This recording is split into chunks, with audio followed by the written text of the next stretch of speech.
News now from Rajasthan, where there's a BJP versus a Congress showdown over Pulwama, and in fact widows of CRPF jawans who were killed in Pulwama had been protesting, demanding what was promised to them. They were removed from the Jaipur protest site.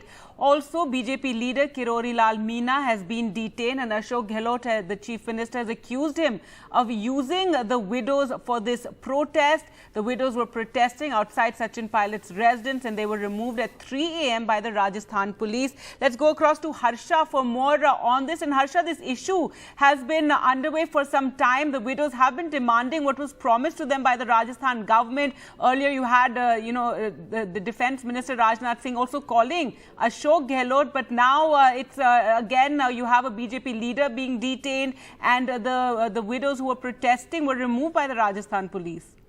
Yes, well, let's first look at the demands that the widows were making.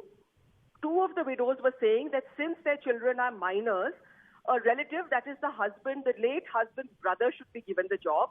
Another widow was asking that the road outside her house should be broadened.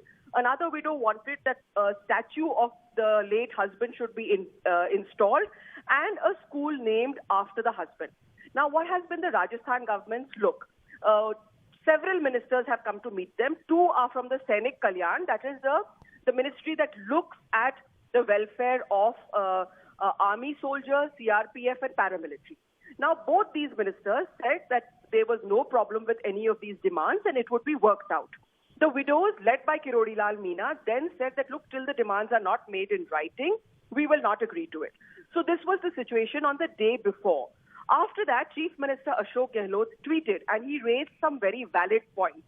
The first point that the Chief Minister asked was that if you are asking for a demand that the job that is secured for the widow's child, should that job be given to a brother? Now, in this context, you have to understand the social context of Rajasthan. Very often the widow can remarry. Very often the widow can be forced to even marry her brother-in-law. Some of these traditions still exist in communities in Rajasthan. The Chief Minister tweeted and he said, I am only saying this because I am concerned that we keep this job secure for the martyr's child till he becomes adult. If we give this job to the martyr's brother or to a relative, are we not taking the right away from a child who is a minor? Also, he said that this is based on past experience, and he was probably talking about certain social traditions which exist in communities. The second point that the Chief Minister made was, and the Minister had also said, is there's no harm in broadening the road. They will broaden the road. As far as installing the statue was concerned, he said that this is the third statue they want to install. This is not the first statue. The first statue has been installed. This is the third statue that they want to install. So after the Chief Minister tweet, that's when Dr. Kirodi Lal decided that he will not lift the dharna, and he carried on sitting in the dharna. They tried to go into the Chief Minister's residence. The Chief Minister did not meet them. And then late last night at 3 a.m., the dharna was broken up. The widows have not been detained by the police, but Kirodi Lal's supporters were taken away to a police station on Ajmer Road, and the widows have probably been taken to an undisclosed destination, probably back to their own homes. Dr. Kirodi Lal was headed that side. He said he was going to a Hanuman temple, but he was headed towards where one of those families live, and he was detained, and now he's been taken away by the police. Ashok Gehlot, on the other hand, now it's a standoff, it's a face-off between the Congress and the BJP over these demands. Ashok Gehlot has accused the BJP of using a very sensitive issue for political purposes. He's saying that the widows are being used by the BJP, misused in fact by the BJP for political purposes. The BJP, on the other hand, has attacked the Ashok Gehlot government and said it's insensitive.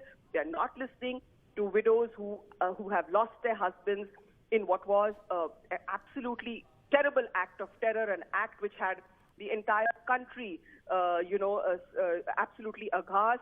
And the BJP has said the Congress government should definitely be looking at it more sensitively. So clearly, going into an election, the entire political narrative has taken precedence over what these ladies are actually demanding. In themselves, their demands were not very big. They could have been resolved.